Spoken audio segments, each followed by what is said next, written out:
everybody, it's Yarnexploder. I did a little video for you today in my studio talking about photography. I just wanted to share my process with you, so I hope you enjoy it. Today I wanted to show you how to take some photos, or at least what my process is for taking photos of my knit goods. I have my little friend Shantae here to help me out, because normally I just have my husband shoot the photos for me. I set up the camera and everything, and he kind of takes care of the shutter button, and I'm wearing the garments. I found this dress form while I was out. It was on sale for like $100, and it's pretty close to my measurements. There are some that are off, but I really do believe if you can model your own knitwear, especially if it was made to fit you and you kind of adjusted the measurements, the best thing you can do is put it on yourself. But if you don't have yourself to help you out, or you don't have someone else to take the photos, you know, this is a good alternative. And I see like a lot of really nice photos on Ravelry of people using similar dress forms, so we're going to use it today. As you can see, I have a pretty big white backdrop here and some studio lights.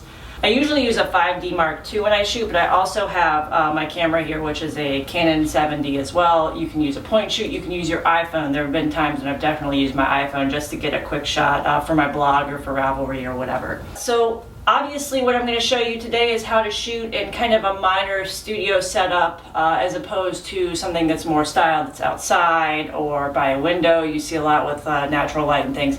This is a very controlled kind of light situation. The good thing about that is you can get nice, really tight detail shots. You don't have to worry about the weather if it's too harsh or if it's, you know, not overcast enough to really diffuse the light the way you want. This gives me ultimate control, and I can shoot at night too, so it doesn't really matter what time of day, and that's great because my husband works and he comes home in the evening, you know, and then we don't have any more sunlight. The light kit that I have was a $150 light kit from Amazon. It came with 3 of these lights.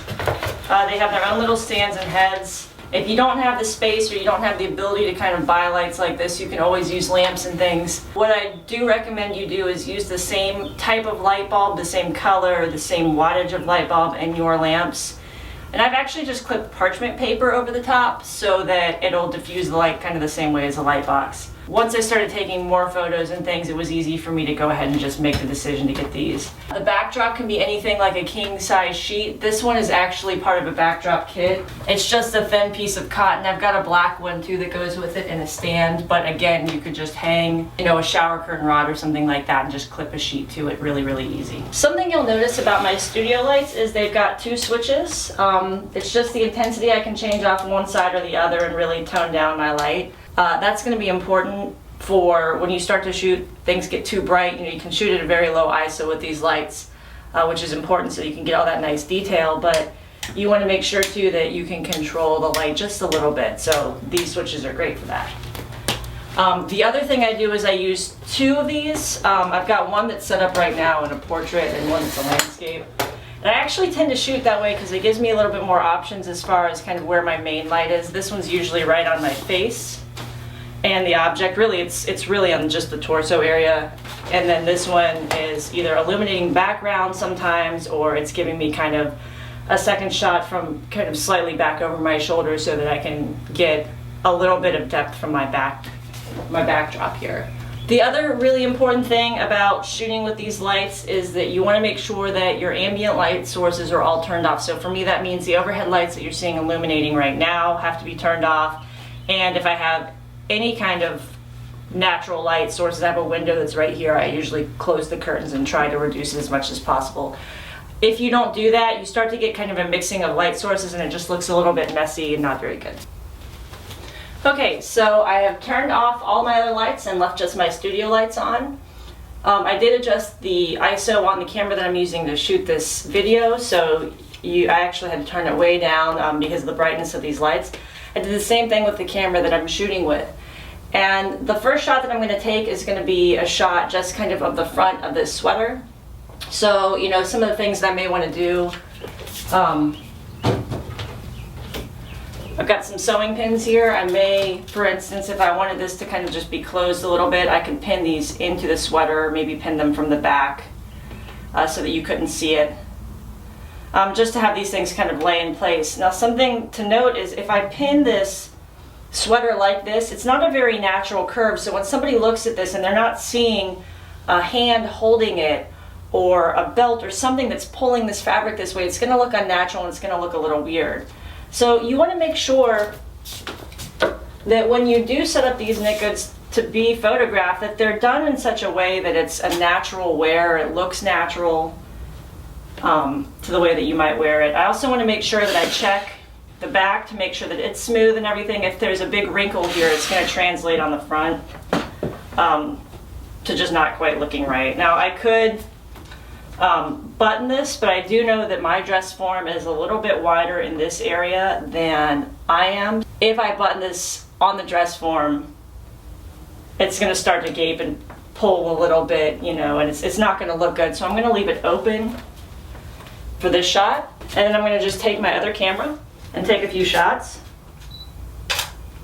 I do like to take overall shots of the front and back of my pieces, or if there was, for instance, a motif down the side, I would want to take a side piece too. So kind of overall shots. I think probably one of the most annoying things I see on Ravelry are patterns. You don't see the entire piece in the image. It really annoys me because it's like I don't know what I'm knitting, and if I look on other people's project pages and I'm seeing, you know, really inconsistent photography, I can't really tell what the pattern is. So it's important to me to show an overall of everything first, and then come in for my detail shots. Now I've got some little hairs and fuzz balls at where this raglan increase is and where this band is, and this is probably a good area for me to take a detail, just because you're seeing these increases happening as well as this button band, and all the stitches here are picked up pretty evenly. So I'm going to just lay this piece nice and flat, remove some of the extra hairs. Now I'm using the 70 and its kit lens, which is a 28 to 135 lens. Generally speaking, when I shoot my knit goods, I shoot them with a 50 prime lens. It's just really, really clear, and I do have to get away from the objects a little bit more, but I just find that it's a much cleaner shot. It's also a nicer lens, the 50 prime that I have, than this kit lens. But if you don't have a lens, it's not a big deal either. I noticed on my last shot that I was a little bit dark, so I'm going to just reduce my shutter speed a bit. You can start to really see like all that individual stitch definition. Another thing that I probably want to take a good close-up detail shot of in this particular piece is at least one of the stripes in the sweater, because they're used with like a really multicolored yarn. It's kind of an interesting set of stripes. Just to see how everything kind of lines up. So the first thing I did was I tucked the sleeve away so it's out of my way to get kind of this broad side of the sweater. And the other thing I did was I turned the dress form so that it was facing, again, the same kind of combination on the lights, so that I'm getting really, really even light across. I'm not seeing very many shadows here. I do have a couple wrinkles, but I'm personally okay with that. I guess I could shoot from the back here where it's a little bit smoother. But the side doesn't really bother me so much. I might maybe steam it out or reblock it or something like that if I had more time, but usually I don't care that much. They end up looking good anyway.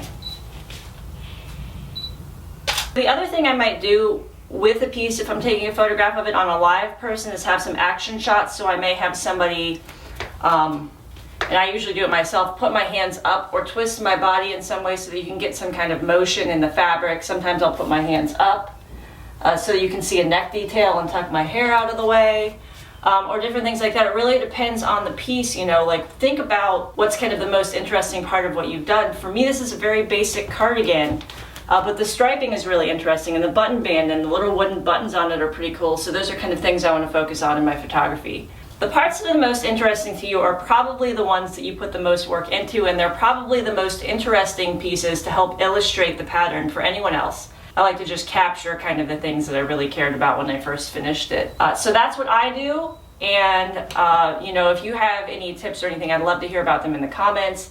If there's something special that you do to kind of show how you photograph your knit goods, I'm totally interested. I love it. My photos are pretty straightforward and boring, and I really think of them as another way to help other people who are buying the pattern maybe make a decision on it or show a different colorway or something like that. But I'm interested in what makes other people photograph their stuff. Who do you use? Why do you use them? What is it that you want to show? Tell me all that information. I would love to hear it.